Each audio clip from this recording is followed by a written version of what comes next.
Hello and welcome back to Newsroom Nigeria. This is where we give you hot, fresh, and sizzling news all day long.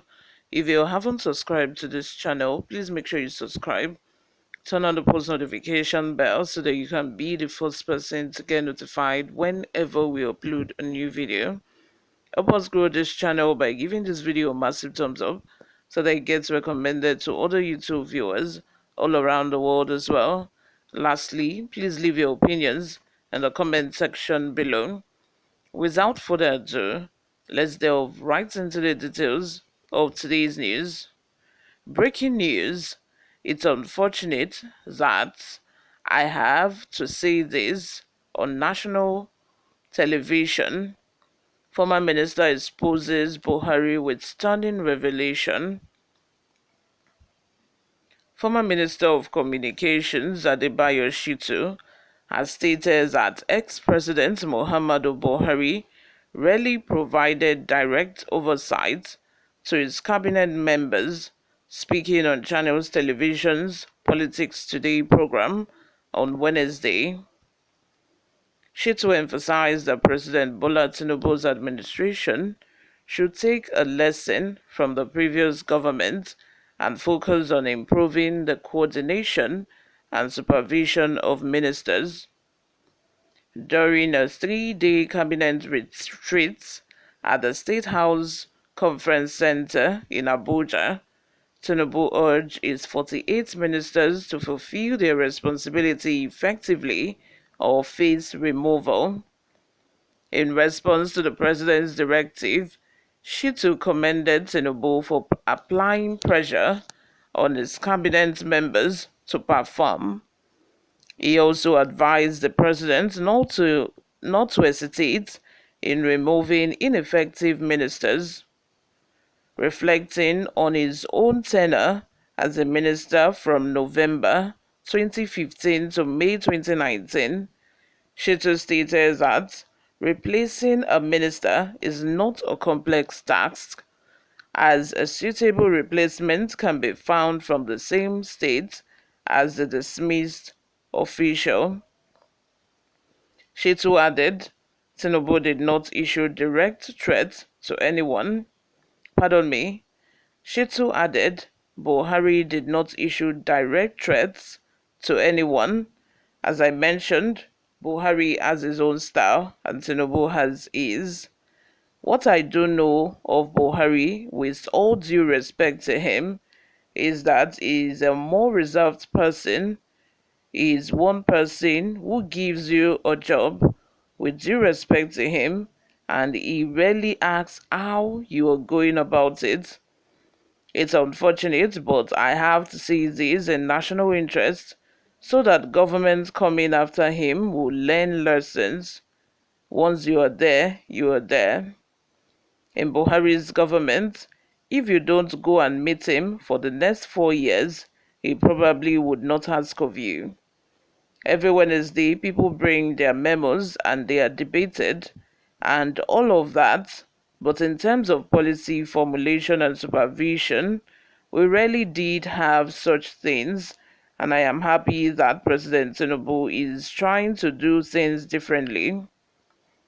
In a statement today, that is a sign that he, Tinubu, wants to do things differently. What I think he needs to add to it is to create transparent, quantifiable milestones for each ministry. You all, thank you very much for always listening and watching. If you haven't subscribed to this channel, please make sure you subscribe.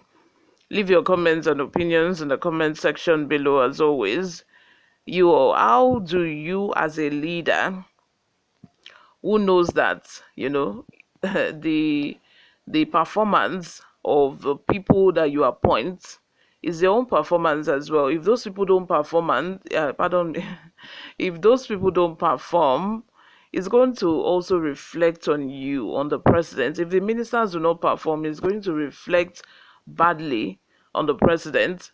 Knowing this, why do you as a leader, you don't think it's wise to supervise whatever they're doing?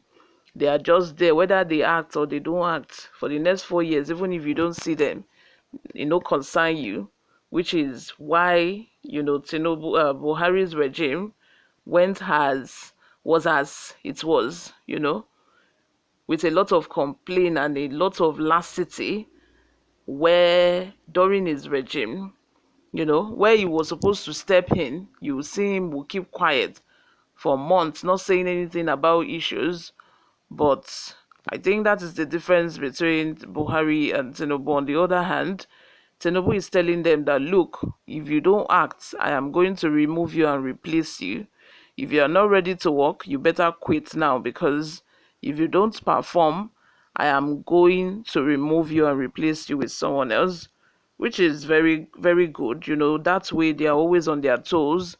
They are always, trying to do better and out and beat the other ministers. They want to do better. They want to be the best amongst, the ministers. Before we go, guys, let's take a look at some of the reactions we got online. Sulaiman Yahaya says, you should have advised him then. You had access to him, and advising him was part of your statutory rights, sir. That would have been considered to have been done in national interest. Is it when the harm has been done that things should be done in national interest? A lot of people will see this now. Advice of yours only has stomach infrastructure. God bless Nigeria with heroes. Father Francis says, Adebayo Shitu, may God punish your generation. Oh, it's now you have national interest. People do not talk because they are in government with that person. If you talk, you'll be like, hey, I don't want you to remove me. I don't want, because if I talk, you might feel offended and you might think removing me is the next thing to do. Probably that is why I did not talk. But we need people who do not care in this country, who will be able to say the truth in the heat of the matter, who do not care what your reaction will be, whether you are going to get angry or not. That is the kind of people that we need. And as a leader, you don't want to surround yourselves with people that will always be telling you lies and will not look into your face and tell you that, oh God, you are not doing this thing correctly. You should do it the other way around. You all, thank you very much for always listening and watching. If you haven't subscribed to this channel, please use this opportunity to subscribe. Leave your comments and opinions in the